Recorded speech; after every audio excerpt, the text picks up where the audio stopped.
श्री राधे राधे।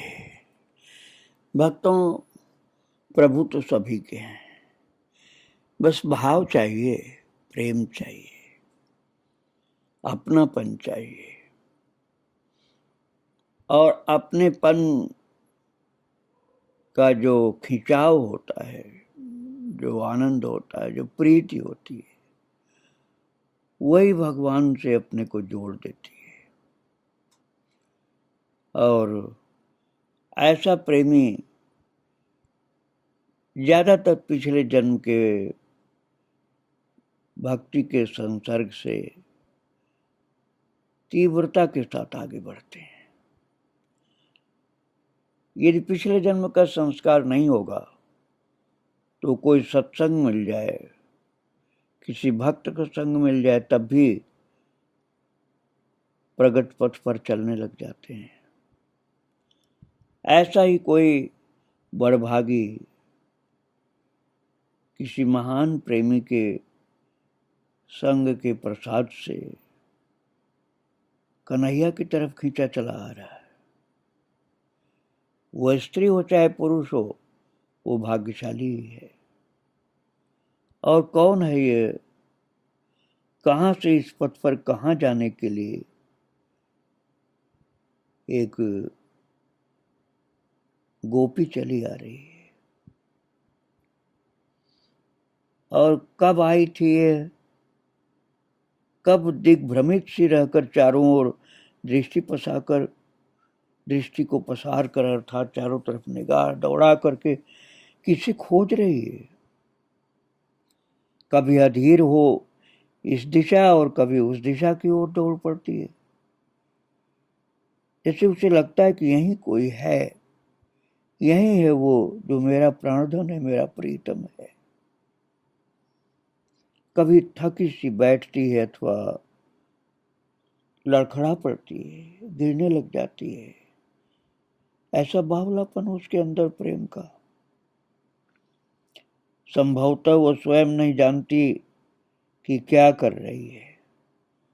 उसे तो केवल इतना ही स्मरण है कि क्षण मात्र में उसके जीवन में प्रलय घटित हो गया। कैसे भला? उसके स्मृति पटल पर केवल दो आकर्ण चुंबित कार्य कजरारे दीर्घ दीर्घ हैं, बड़े बड़े नेत्र। उसकी याददाश्त में अब इतना ही चल रहा है और कुछ याद नहीं ज्यादा। उसको ऐसा लग रहा बड़े बड़े प्यारे प्यारे दो नेत्र हैं, अतिशय प्रेम भरे कार्य कजरारे दो सुंदर सुंदर बड़े नेत्र हैं। इतना ही याद आ रही। उसके आगे आगे चलने वाले किशोर ने मुड़कर उसकी ओर देखा और वो आगे आगे वाले चलने वाले किशोर की नेत्र इतने प्यारे, इतने सुंदर, इतने बड़े बड़े थे कि बस उस पर निगाह पड़ते ही वो थम गई, रुक गई। क्या था उस दृष्टि में, उस आगे चलने वाले किशोर की दृष्टि में क्या जादू थी कि क्षण मात्र में उसके संसार में एकदम परिवर्तन हो गया। उसकी निगाह पड़ते ही उस गोपी के संसार में एकदम परिवर्तन हो गया। आशा, अभिलाषा, हंसी खुशी पहले वाली सब मिट गई। हृदय में उतार दी गहरी पीड़ा, प्रेम वाली गहरी पीड़ा की कसक, जो न जीने देती है और न मरने का ही अवकाश प्रदान करती है। उस दृष्टि के आघात, हाँ आघात ही कहा जाएगा, उस दृष्टि से घायल हुई है वो, इसलिए आघात ही कहना होगा। यद्यपि आघात की अनुभूति इतनी सरस स्निग्ध कि संभवतः सृष्टि की संपूर्ण कोमल अनुभूतियां इसकी समता में नहीं आ पाएंगी। हाँ, तो उस दृष्टि के आघात से घायल वो भरभरा करके बैठ गई। कौन समझे उसको, क्योंकि घायल की गति तो घायल ही जाने। बैठी अथवा गिरी कहा नहीं जा सकता, किंतु इस क्रिया के मध्य ही एक मधु मुस्कान ने उसके सद्य लगे गहरे घाव पर औषधि का लेप कर दिया।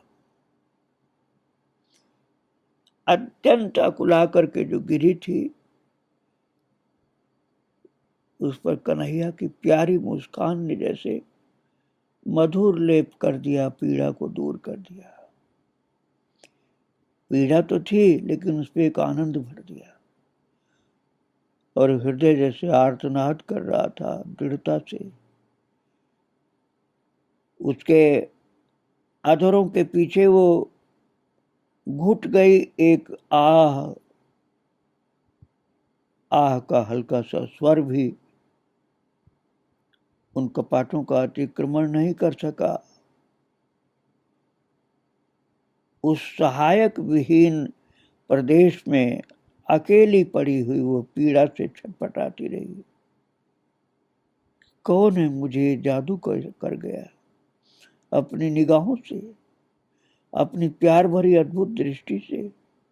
बड़ी दिव्य शक्ति थी इसमें। और हृदय पर हाथ धर वो घुटनों में सिर देकर के सिसक पड़ी। किसे कहें, वहां था ही कौन। वो किशोर तो चला गया अपनी निगाह की जादू डालकर। कोई होता भी तो क्या कह पाती, और सांत्वना कौन दे। मरण की विभीषिका उसको लगती है कभी, और कभी प्रेम की आह निकलती है। यूं भी सिर पर तथा अपनी दृष्टि पर, अपनी अनुभूति पर उसको लगता है कि एक नील वितानुषा गगन, हरितिमा संकुल वसुधा और समीप ही प्रवाहित सरिता की नील धारा ही उसकी इस लज्जाजनक स्थिति के मानो साक्षी है। उस एक ही क्षण में मानो उसका अस्तित्व जो पहले वाला था वो लुप्त हो गया। अविराम चलती हुई सांस और हृदय की धड़कन भी जैसे थम सी गई, मंद पड़ गई। मन बुद्धि किस ओर भाग छूटे जानने का कोई उपाय नहीं रहा। उस अनाम पीड़ा से अवश होकर के वो धरती पर लौट गई। कितने समय वह ऐसी अर्ध चेतनावस्था में पड़ी, आंसू बहाती रही, आंसू बहाती रही। उसके समझ में नहीं आ रहा मुझे क्या हो गया है। वो बड़ी बड़ी आंखें, प्यार भरी मुस्कान उस किशोर की मेरे को इतना घायल कर गई कि अब मैं अपने वश में ही नहीं रही।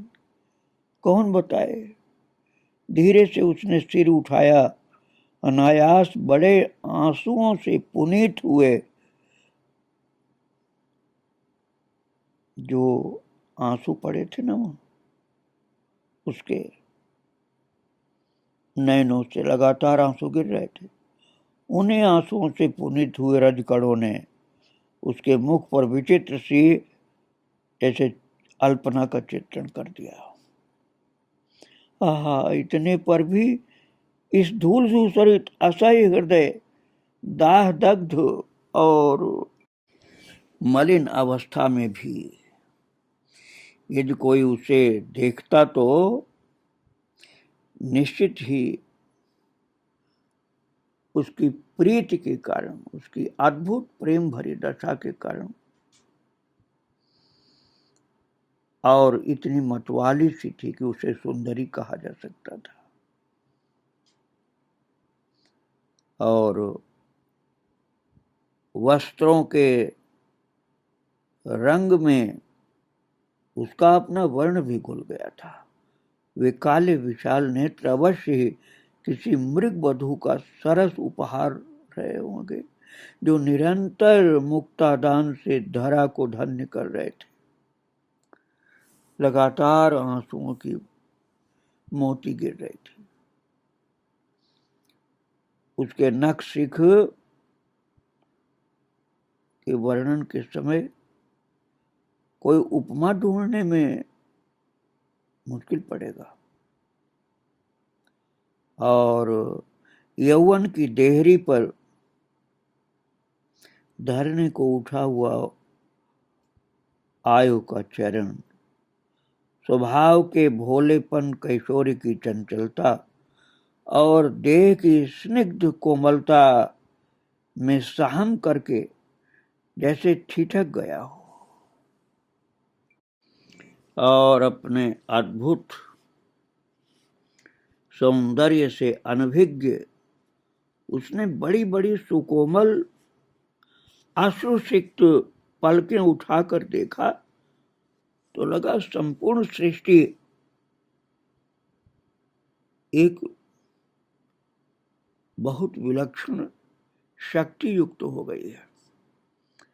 किसी और त्राण न पाकर के असंयत हो उसने मस्तक पुनः वसुधा के वक्ष पर धर दिया, फिर से जमीन पर सिर रख दिया। देखकर लगता है बड़ी तेजस्विनी रही होगी वो, ऐसी आत्महारा दीनता उसके स्वभाव के सर्वथा प्रतिकूल ही रही होगी।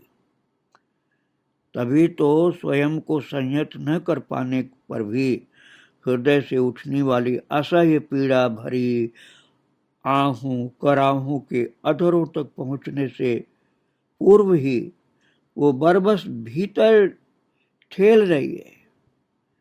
किंतु इन नेत्रों का क्या करे वो, ये जैसे घर भेदी तो पलकों की आन मानते नहीं।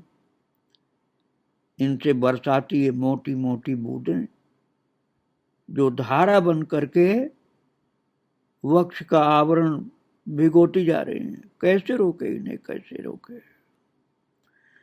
तब जैसे अपने से ही छिपाने के प्रयास में अश्रुजल से भीगे रजकणों पर सिर धर दिया। किंतु यूं शांत पड़ा रहना भी कितने भाग्यशालियों के भाल पर अंकित होता है। विरह की पीड़ा हो गई थी ना, उसकी भी भाग्यलिप इस सौभाग्य से वंचित ही लगती थी। अतः लड़खड़ाती सी उठी और पथ पार्श्व में आ खड़ी हुई।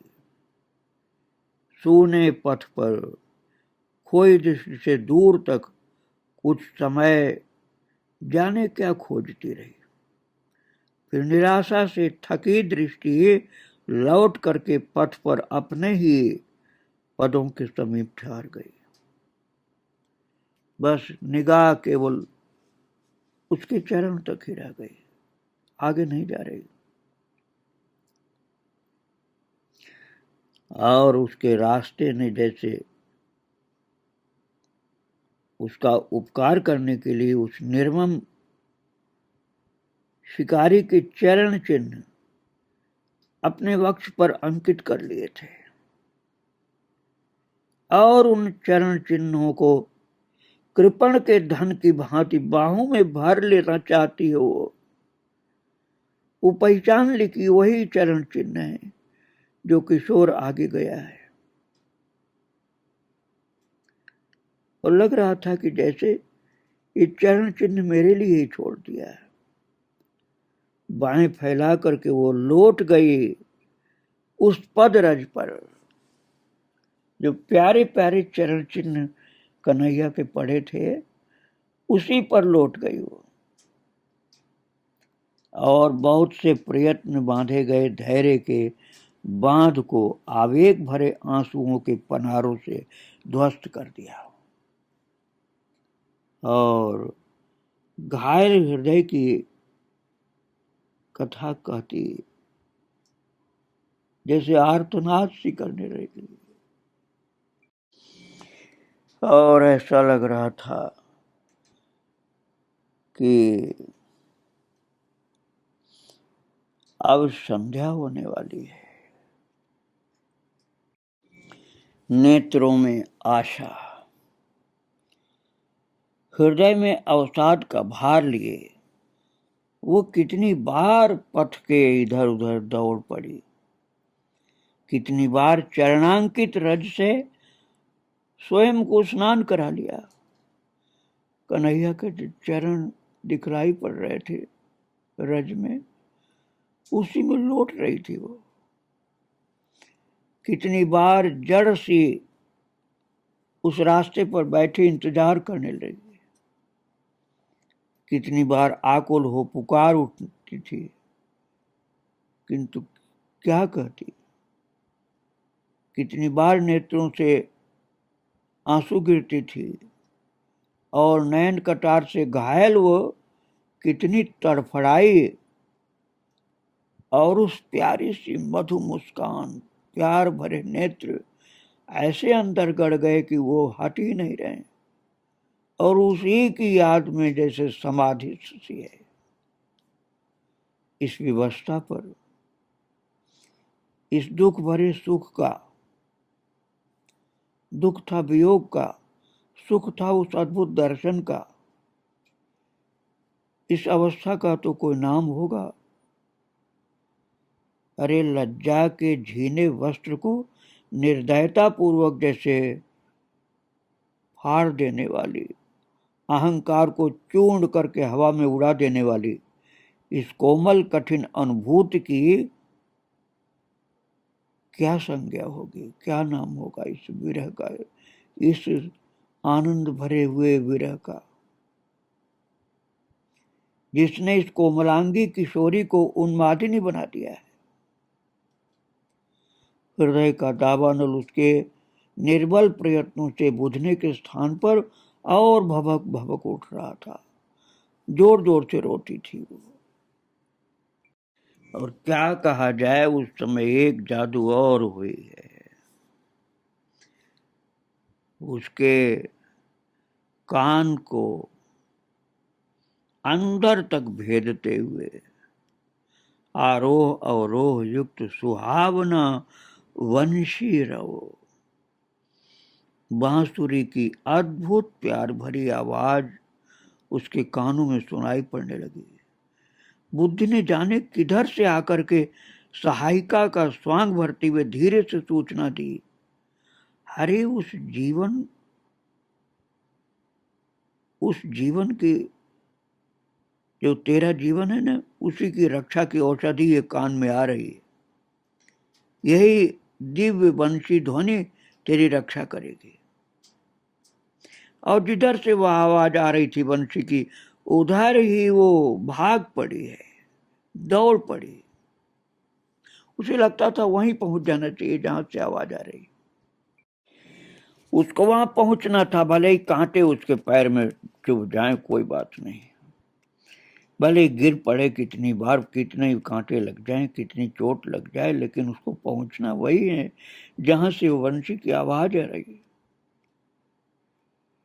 और गिरी भी हो, लेकिन उसको चिंता नहीं, उसको तो भागते हुए उस जगह पहुंचना है। प्राणों की समस्त चेतना जैसे कान में ही उसके समा गई है, और आशा का प्रबल वायु वेग उसे उड़ाए दौड़ाए लिए चला जा रहा है।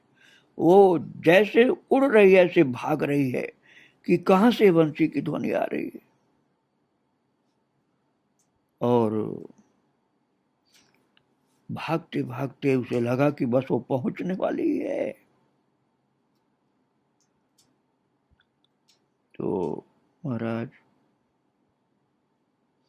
जाने कहां दुबक कर बैठी बैरिन लज्जा और संकोच ने उसे अपने बाहुपाश में जकड़ लिया। लज्जा और संकोच ने जैसे उसे पकड़ लिया, और प्राण व्याकुल हो हाहाकार कर उठे और फिर वो मूर्छित होकर के धरा पर जा गिरी। भक्तों, उस प्रेम की दिव्य पीड़ा के अवसर पर मूर्छा भी अचूक औषधि बन जाती है। और अचेतावस्था में कितने समय तक वो पड़ी होगी, फिर आंखें खुली, फिर सोचने लगी क्या हुआ था, अरे वंशी ध्वनि, अरे वो तो रुक गई। उसको लगा नहीं, आवाज तो यही थी जिसके लिए वो व्याकुल होकर दौड़ी आई। अब स्वयं से प्रश्न हो रहा है कि कहाँ है वो आवाज। और उसको लग रहा है कि बस यहीं कहीं से आवाज आई है। धीरे धीरे स्मृति पटल पर चलचित्र सा घूम गया और लज्जा के अंक पास से मुक्त हुई तो उठ करके फिर चल पड़ी। 4-6 पद बढ़ने पर फिर ठिठक गई। 2 सघन वृक्षों के बीच भूमितल से उभरी शिला पर वो खड़ा था। हृदय धक से रह गया। प्राणों ने पूछा, क्या सचमुच वही किशोर है? बुद्धि ने मुस्कुरा कर उत्तर दिया, हाँ वही प्राण प्रलयंकर हैं। और उसने चकित होकर प्रश्न किया और स्वयं भी उत्तर दिया। उसका मन ही उत्तर दे रहा, हाँ वही है, वही है। और दृष्टि उठाकर देखा, वही मंद समीर से झूमता मयूर पिछ। क्या सुंदर प्यारा मोर पंख लगा हुआ है। सिर पर अद्भुत सुंदर कांत युक्त मोरपंख और मुखारविंद की शोभा अद्भुत है। पीठ पट सिंह शावक सी कटी, शोभा की सीमा स्पृहा का लक्ष्य स्थल। और महाराज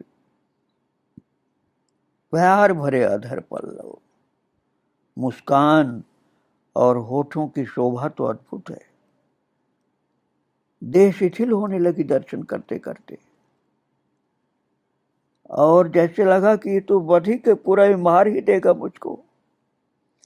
इसकी प्यार और मुस्कान में कटार सी घाव पैदा करती है। लग रहा था कि हृदय निकल करके बाहर आ जाएगा इसके लिए। और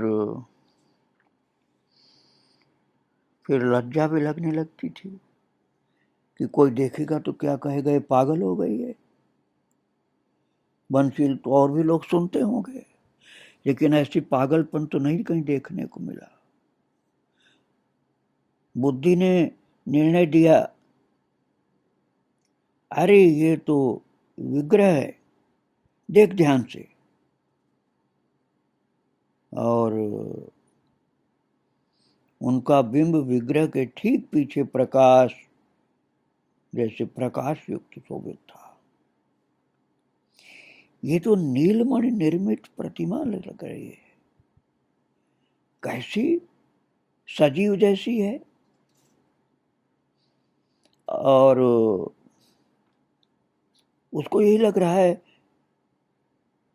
कि ये नीलमणि की प्रतिमा है यह किशोर। और फिर धीरे से पूछने लगी, बोलने लगी वो। और फिर वो विरह व्याकुला गोपी धीरे से बोली, तुम कौन हो? कैसे पाऊं तुम्हें? ये क्या किया तुमने मेरे ऊपर? और अब मैं जिंदा कैसे रहूंगी तुम्हारे बिना? मैंने क्या बिगाड़ा था तुम्हारा? तुमने तो मुझे पागल कर दिया है। तुम्हारे बिना जीऊंगी कैसे अब मैं? और तुम्हें देखे बिना भी तो नहीं रहा जाएगा। तुम्हारी वंशी ध्वनि सुने बिना भी नहीं रहा जाएगा। और बेहाल हो हिचकियों के मध्य कहती जा रही थी, और तुम क्यों आ गए मेरे इस सुखी जीवन में? अब तुम्हारे लिए मैं रात दिन रोती रहूं, तुम्हारे लिए तड़पती रहूं, क्या यही अच्छा लगेगा तुम्हें? तुम्हें क्या कह करके पुकारूं अब मैं? और मैं क्या करूं? अब तुम्हारे बिना तो मुझे चैन ही नहीं पड़ेगी। तुम्हारी चितवन से घायल हो गई हूं, तुम्हारी मुस्कान से घायल हो गई हूं, तुम्हारी तिरछी निगाह से, तुम्हारी बंसी की ध्वनि से। हे नाथ, मैं तुम्हारी हो चुकी हूं और कहीं अब मेरी दृष्टि, मेरा मन जा नहीं सकता है। अकस्मात उसके रुधे कंठ का करुण स्वर जैसे बहुत भीतर तक जा करके उसे एक समाधि में पहुंचा रहा है। और फिर उसको लगा कि मैं जिसे विग्रह समझ रही थी वो तो सचेतन है। भावों के आवेग से अनुभव खो गया था, किंतु धीरे धीरे अब आवेग घटा अथवा बाहर निकला तो लगा कि ये तो बड़े ही सरस सरल और अत्यंत ही मधुर आनंद के स्वरूप हैं। पहले तो विग्रह लगा था, अब विग्रह सचेतन लगा और फिर उसे दिखलाई पड़ा कि उनका प्यार भरा हुआ, स्नेह से लबालब भरा हुआ उनका दिव्य करार बिंद उस व्याकुल गोपी के सिर पर घूम रहा है। हृदय आनंद, आश्चर्य और लज्जा से धड़कना जैसे भूल गया और वो लज्जा में जैसे लाल हो गया उसका मुख कि ये मेरे ऊपर इन्हीं का दिव्य कर घूम रहा है। और वो चरणों में पड़ गई, पर उसको दो दिव्य करारविंद ने पकड़ करके उठा करके हृदय से लगा लिया है। नेत्रों से अश्रु का प्रवाह जो था वो एक आनंद का रूप धारण कर लिया था। ललाट पर अधर स्पर्श के साथ सुगंधित श्वास वायु का अनुभव हुआ। पलक पंखुड़ियां उघड़ गईं, सम्मुख सौंदर्य पारावार लहरा रहा था। वे दृग कमल, क्या है उनमें? आनंद, अपनत्व, प्रेम और वो सब जिसे भाषा के द्वारा अभिव्यक्ति नहीं मिल सकती है। उस अत्यंत स्नेह सागर की था न पाकर उसके अवश्य नेत्र पुनः बंद हो गए। दो सुदृढ़ भुजाओं के बंधन ने उसको दबा लिया था और उसकी ग्रीवा से जा लगी वो दिव्य दिव्य गंध, दिव्य दिव्य स्पर्श में, कन्हैया के बाहुपाश में वो आनंद विभोर है। और ये दिव्य मिलन उस गोपी के लिए परमानंद का क्षण था। और उस भाग्यशालिनी गोपी और कन्हैया के प्रीति भरे मिलन को बारंबार प्रणाम करें। श्री राधे राधे, जय श्री राधे।